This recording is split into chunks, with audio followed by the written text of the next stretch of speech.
నమస్తే, welcome to our channel. నేను మీ పద్మావతి. ఈరోజు మనతో పాటు ప్రముఖ ఆధ్యాత్మికవేత్త మరియు జ్యోతిష్య బ్రహ్మ వాస్తు జ్యోతిష్య పండితులు బ్రహ్మశ్రీ ఉమామహేశ్వర సిద్ధాంతి గారు ఉన్నారు. మరి ఆయనతో మాట్లాడి ఏప్రిల్ నెల రాశి ఫలితాలు ఏ విధంగా ఉన్నాయనేది తెలుసుకునే ప్రయత్నం చేద్దాం. మరి మీరు కూడా చూసేయండి.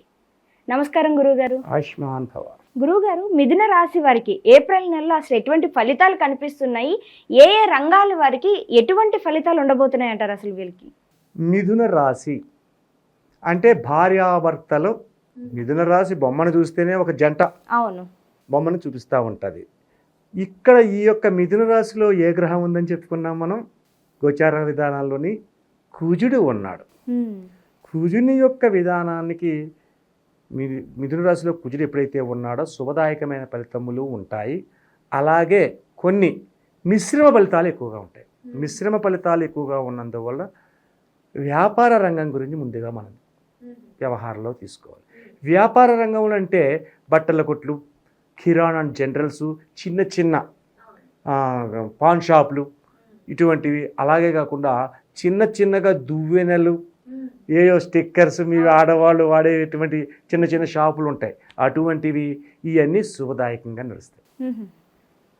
అలాగే కొంతమంది పెద్దవారు విషయంలోకి వెళితే, అంటే మిత్రతత్వంలోకి వెళితే, వ్యాపార రంగం అవనండి, వ్యవహార రంగం అవనండి, మిత్రత్వం తీసుకుందాం. మిత్రుల వల్ల నష్టాన్ని పొందుతున్నారు. ఓకే, జాయింట్ గా వ్యాపారాలు ఎవరైతే చేసేవారు నష్టపోతారు. అందులో మిత్రులు నష్టపోతారు. ఎవరైతే మిత్రులు ఉన్నారో జాయింట్గా వ్యాపారం చేస్తున్నారంటే, ఒక స్నేహితుని తీసుకుని వాడికి లాభం వచ్చి ఒకరికి నష్టం వస్తుంది. అది మోసం జరిగింది అక్కడ. ఇద్దరికి వస్తే ఇద్దరికి లాభం రావాలి, లేకపోతే ఇద్దరికి నష్టం రావాలి. కాబట్టి మిత్రవర్గం ముందు అతి జాగరూకతని వ్యవహరించుతూ ఉండాలి ఈ యొక్క మిథున రాశి వారు. అలాగే గృహిణీలు, భార్యాభర్తలలో ముందుగా తీసుకుంది గృహిణీలు.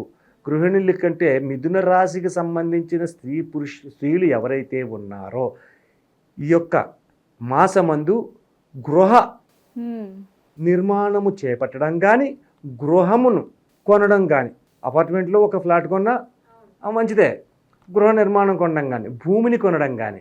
అయితే ధరణీ గర్భ సంభూతుడు అయినటువంటి కుజుడు ఎప్పుడైతే యొక్క మిథున రాశిలో ఉన్నాడో శుభదాయకమైన ఫలితం ఎవరికి ఇస్తున్నాడు? స్త్రీలకు ఇస్తున్నాడు. స్త్రీలకి లాభదాయకమైన పరిస్థితి ఉంటుంది. అయ్యా, వృషభ రాశిలో ఉన్న స్త్రీలు నా పేరు మీద వృషభ రాశి అండి, మా ఆయన పేరు మీద కొంటానండి అంటారు. వారి పేరు మీద కొన్నందువల్ల శుభదాయకమైన ఫలితములు పొందలేరు. మీ యొక్క పేరు మీద తీసుకోండి. ఈ యొక్క ఆడవారి పేరు మీద ఎప్పుడైతే తీసుకున్నారో అది మరుసటి సంవత్సరమునకు రెట్టింపు అవుతుంది. ఓకే, ఒక గృహము కొన్నవాళ్ళు రెండవ గృహాన్ని అప్పుడు కొనడానికి ఉపయోగకరమైన స్థితిని పొందేటువంటి శుభదాయకమైన ఫలితములు ఈ యొక్క మిథున రాశి వారికి. అంటే గృహం విషయంలోనే అంటారా, లేకుంటే ఏదైనా గృహ విషయంలోనే? ఒక్క గృహ విషయంలో, ఒక గృహ విషయంలో ఉన్న విషయాల తర్వాత అటువంటి విధానంగా ఉంది. అలాగే ఇదే విధంలో బుధుడు విద్యావేత్త, వ్యాపారవేత్త, తెలివితేటలు, ఉన్నతత్వమైన భావాలు, స్త్రీ పురుషుల కలయిక, ప్రేమ, పెళ్లి, సంతతి, 8 రకాల యోగాలకి కారకత్వాన్ని వహించిన వాడు బుధుడు. అంటే బుధుడు మిథున రాశికి, కన్యరాశికి ఆధిపత్యాన్ని వహించాడు. ఆయన గురించి మనం చెప్పుకోవాలి. 8 రకాల ఫలితాలు ఇవ్వాలి. బుధుడు వ్యాపారవేత్త, వ్యాపారంలో శుభదాయకమైన ఫలితాలు అవ్వాలి. మిత్రులను నమ్మితే ఆ వ్యాపారం కాస్త ఎక్కడికో కొండెక్కుతుంది, నష్టాన్ని చవిచూస్తున్నారు. అలాగే బంధువర్గాన్ని నమ్మితే ఏమవుతుంది? బంధువర్గం వల్ల వారి వల్ల కూడా కొద్దిగా నష్టదాయకమైన ఫలితం. చెప్పేవాడుకు వినేవాడు లోకువ. చెప్పేవాడు వినే చెప్తాడు. భగవద్గీత విధానంలో శ్రేయాన్ స్వధర్మో విగణ పరధర్మాత్ స్వనిష్ఠతః స్వధర్మే మిదనం శ్రేయః పరధర్మాత్ భయావహ ఇలా చెప్పాడు కృష్ణ భగవానుడు.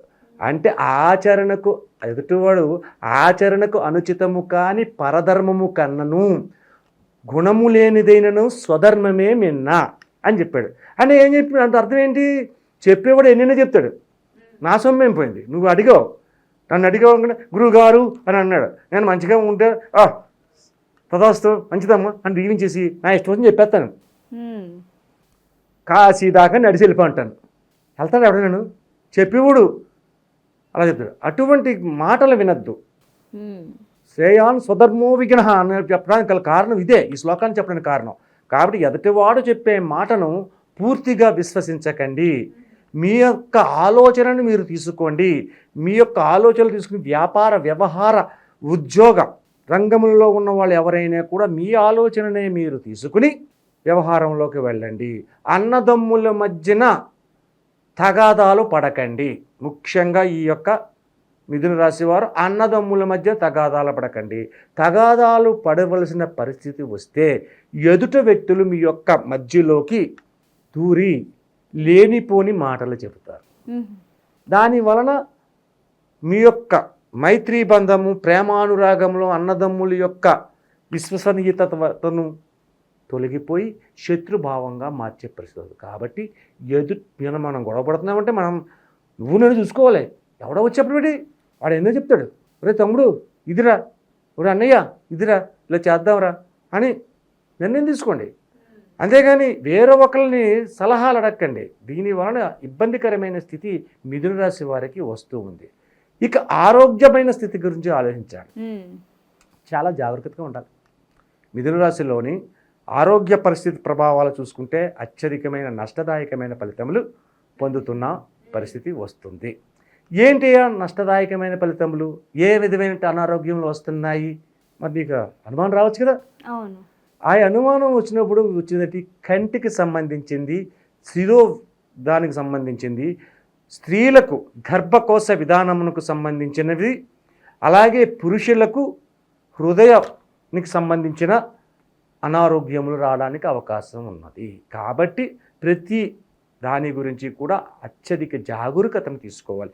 చిన్నదే తలకాయ పోటు వచ్చిందండి, తలకాయ పోటుది ఏముందిలే, ఓ శారిడిన్ ట్యాబ్లెట్ వేస్తే పోద్దని ఈజీగా తీసుకోకూడదు. ఈ యొక్క మిథున రాశి వారు ఎక్కువగా తీసుకోవాలి. ప్రతి విషయాన్ని కూడా దాని గురించి తగినటువంటి మెడికల్గా మనం పరిహారాన్ని తీసుకుంటూ ఉండాలి. అటువంటి విధంగా ఇల్లు ఎదురుకి వెళ్ళాలి. సరేనండి, ఈ రకంగా ఉంటే ఉద్యోగ రంగం గురించి ఆలోచించాలి. మిథున రాశిలో మరి ఉద్యోగాలు చేసుకుని సాఫ్ట్వేర్ ఇంజనీర్స్ ఉన్నారు, పోలీస్ ఆఫీసర్స్ ఉన్నారు, పోస్టల్ డిపార్ట్మెంట్స్ ఉన్నాయి, అనేక రకరకాల డిపార్ట్మెంట్స్ ఉన్నాయి. ఉద్యోగాలు అంటే అనేక రకాల ఉద్యోగాలు ఉన్నాయి. ఈ ఉద్యోగ రంగముల్లో ఉన్న వారికి ఏ రకంగా ఉన్నది? అధికారుల దగ్గర చాలా జాగరూకత వహించాలి. అధికారి మనకి మిత్రుడు అవ్వచ్చు, ఎరా అంటే ఒరే అనొచ్చు, అంత భావం ఉండొచ్చు.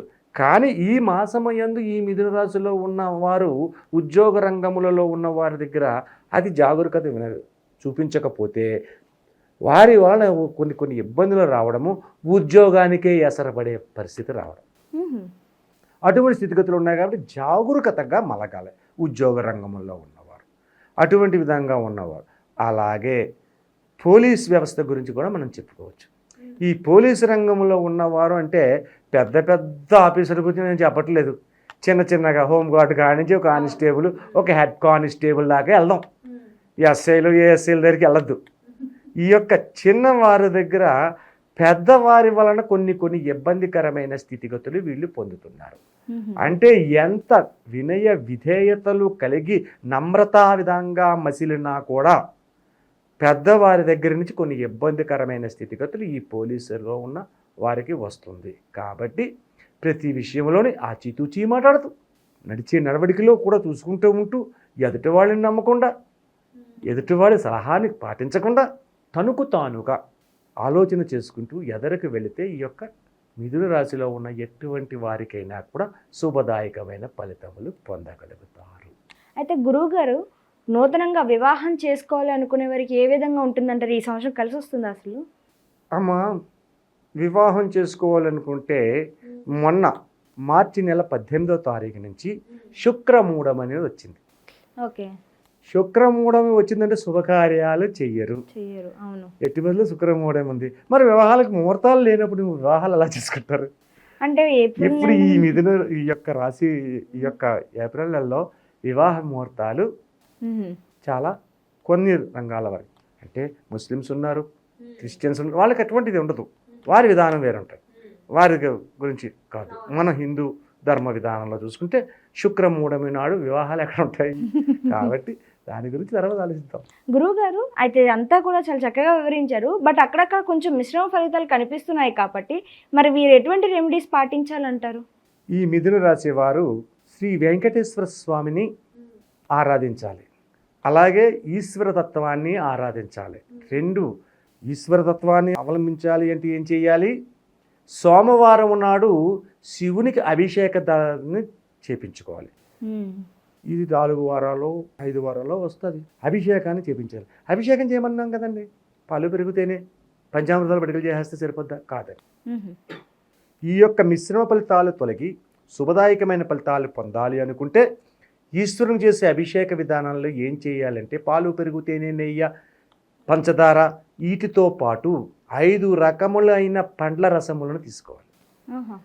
పళ్ళ రసములు తీసుకోవాలి. అందులో ముఖ్యంగా నల్ల ద్రాక్ష పండుని తీసుకోవాలి. నల్ల ద్రాక్ష పండు తీసుకుని చెరుకు రసాన్ని పట్టుకెళ్ళి ఆ చెరుకు రసంలో పటికి బెల్లం ఉంటాయి, సిప్స్ కాదు, మిశ్రీ అంటారు, అది కాదు, పటికి బెల్లం ముక్కలు ఉంటాయి. ఆ పటికి బెల్లం ముక్కల్ని పౌడర్గా చేసి ఆ చెరుకు రసంలో కలిపి ఆ చెరుకు రసాన్ని కూడా అభిషేకం చేయించాలి. అభిషేకం చేసిన తర్వాత స్వామివారికి మారేడు దళములతో అష్టోత్తర పూజను అభిషేకం అయిన తర్వాత అష్టోత్తర పూజ చేస్తారు. అష్టోత్తర పూజ నారేడు దళములతో చేయాలి. మారేడు దళంతో ఏమన్నా కదా అని చెప్పేసి ఒక బండిడాకులు తీసుకెళ్ళి దేవుడి మీద చేసేయడం కాదు. ఒక కాకుని అలాగా వేసుకుంటే అష్టోత్తర పూజ చేసుకోవాలి. అష్టోత్తర పూజ చేసుకున్న తర్వాత నందీశ్వరుని నమస్కారం చేసుకుని తీర్థప్రసాదములు తీసుకుని నమస్కరించిన తర్వాత నందీశ్వరుని దగ్గరికి వచ్చి వీరి యొక్క మనోభావములు ఏమైతే ఉన్నాయో ఆ మనోభావములన్నీ కూడా నంది చెవిలో చెప్తే ఈశ్వరుడు చెప్పినట్టే కాబట్టి ఆ చెవిలో చెప్పి అక్కడ ఒక 10 నిమిషాలు కూర్చుని ఈ యొక్క భక్తులకు అడ్డు లేకుండా నందీశ్వరుని పక్కన ఎక్కడో కూర్చుని శివలింగాన్ని చూస్తూ పద్మాసనం అక్కడ మామూలు మఠమనే వేసుకుని ఈ యొక్క 2 చేతులను నాభి దగ్గర పెట్టి ఈ యొక్క ఎన్నును నిటారుగా నిలబెట్టి చెయ్యవలసినది ఏంటంటే రామనామ మంత్రాన్ని జపించాలి. తారక మంత్రం శ్రీరామ జయ రామ జయ జయ రామ, శ్రీరామ జయ రామ జయ జయ రామ ఈశ్వరుని ఎదుర్కొంటా చెయ్యాలి. చాలా విచిత్రంగా ఉంది కదా. శివాలయంలోకి వెళ్ళబెట్టి రామనామం జపించడం ఏంటి? శివుడు ఆ సమయంలో రాముని జపిస్తున్నాడు. అవకాశంలో కూర్చుని యోగ దీక్షలో ఉండి అయినా శివుడు రామనామాన్ని జపిస్తున్నాడు. ఎప్పుడైతే నువ్వు రామనామాన్ని జపించావో ఆయన ఒకసారి తుళ్ళి పడతాడు, ఎవరు నాకు పోటీగా చేస్తున్నారు అని. లేచి ఆయన ఒకటే మాట అంటాడట, అంటే మనోవాంఛాఫల సిద్ధిరస్తు. ఆహా ఎంత బాగా చేసావు, నాకు అభిషేకం చేసావు, నన్ను పూజించావు, నందికి కూడా చెప్పు, అన్నీ చెప్పు, అందులో నాకు ఇష్టమైన రామనామాన్ని చెప్పిస్తున్నావు కాబట్టి మనోవాంఛాఫల సిద్ధిరస్తు అని దీవిస్తాడు. ఆ దీవెన వలన ఈ యొక్క రాశిలో జరిగేటువంటి అపసవ్య దోషములన్నీ తొలుగుతాయి. సరే, శివతత్వాన్ని ఇలా చేసాం, విష్ణుతత్వాన్ని కూడా చేయాలి, వెంకటేశ్వర స్వామిని కూడా చేయాలని చెప్పాను కదా. వెంకటేశ్వర స్వామికి కృష్ణ తులసి అనే ఆకులు ఉంటాయి. రామ తులసి ఉంది, కృష్ణ తులసి ఉంది. కృష్ణ తులసి ఆకులు తీసుకోండి, ఒక కొబ్బరికాయ 4 అరటిపళ్ళు, ఒక అగరబత్తులు, ఇటువంటి పువ్వులు, ఇటువంటి అన్ని పట్టుకెళ్ళి కృష్ణ తులసి ఆకులు ముఖ్యంగా అవి తీసుకుని వెళ్ళి ఉదయకాలానే ప్రతిరోజు వెళితే మరీ మంచిది, లేకపోతే శుక్రవారం శనివారం వెళ్తే చాలు. శుక్రవారం శనివారం వెళ్ళి కృష్ణ తులసి అష్టోత్తర పూజా విధానం చెప్పింది. తీసుకెళ్ళినప్పుడు పటికి బెల్లం మిశ్రీ అని ఉంటుంది, కొబ్బరికాయలతో పాటు అన్నిటితో ప్రసాదంతో పాటు పటికి బెల్లం మిశ్రీ అని చెప్పేసి అమ్ముతారు కదా, పటికి బెల్లం చిప్స్ అంటారు. అది ఒక 1/4 కిలో అది కొని పట్టుకెళ్ళి చేసింది. చేసిన తర్వాత నివేదన చేస్తారు. నివేదన చేసిన తర్వాత ఆ ప్రసాదాన్ని మళ్ళీ తీసుకుని వచ్చి అక్కడ ఉన్న భక్తులకి ఈ ప్రసాదాన్ని నివేదన పంచండి. పటికి బెల్లం ఇస్తే అందరికీ పెట్టాలి. పెట్టిన తర్వాత అక్కడ 10 నిమిషాలు కూర్చుని మీ యొక్క విష్ణు సహస్రనామం వినండి లేక చదవండి. చదవడం కంటే అపశృతులు లేకుండా చదవాలి. విష్ణు సహస్రనామాన్ని చదవమంటే అంటే కొంచెం ఒత్తులో పలకడం తేడా వచ్చిందంటే అది అర్థం మారిపోద్ది. కాబట్టి వినండి, చదవగలిగే శక్తి లేకపోతే వినండి. విని ఓ 10 నిమిషాలు ఉండి ఆ తర్వాత ఇంటికి వచ్చి ఆ రోజు నాడు పెసరపప్పుని వండుకు తినాలి. వెంకటేశ్వర స్వామి ఆలయంలోకి అష్టోత్తర పూజ చేశారు కదా, పెసరపప్పులోని ఏదైనా ఒక ఆకుకూర, చుక్కకూర, పాలకూర, తోటకూర, గోంగూర కాకుండా పులుపు కాని కూర, గోంగూర అంటే పులుపు ఉంటుంది, పులుపు కాని ఆకుకూరని వేసి పప్పు వండి పెసరపప్పు, బుధునికి పెసలు యోగదాయకం కాబట్టి పెసరపప్పు వండి అది ఉండదు. ఆ తర్వాత పెసరపప్పు తినాలండి, ఇంకేం తినకూడదండి. వంకాయ వండుకోండి, బెండకాయ వండుకోండి, అరటికాయ వండుకోండి, ఏదో ఒకటి వండుకోవచ్చు, మీ ఇష్టం. అలాగని చెప్పేసి నాన్ వెజ్ కాదు, వెజ్లోని ఆ రకమైన విధంగా చేసుకుంటే ఈ యొక్క మిథున రాశిలో జరుగుతున్న అపసవ్య దోషములు ఏదైతే ఉన్నాయో అవి అన్నీ తొలగి సుఖ సంతోషాలతో విరాజిల్లుతూ దేవుని కృపకు పాత్రులై అత్యధికమైన ఆనందదాయకమైన జీవితాన్ని ఈ మిథున రాశి వారు పొందగలరు. చాలా చక్కగా వివరించారు. మిథున రాశి వారికి సంబంధించిన విషయంలో ఏవైతే పరిహారాలు ఉంటాయో వాటన్నిటిని కూడా చాలా క్లారిటీగా వివరించారు. ధన్యవాదాలండి. ఆయుష్మాన్ భవ.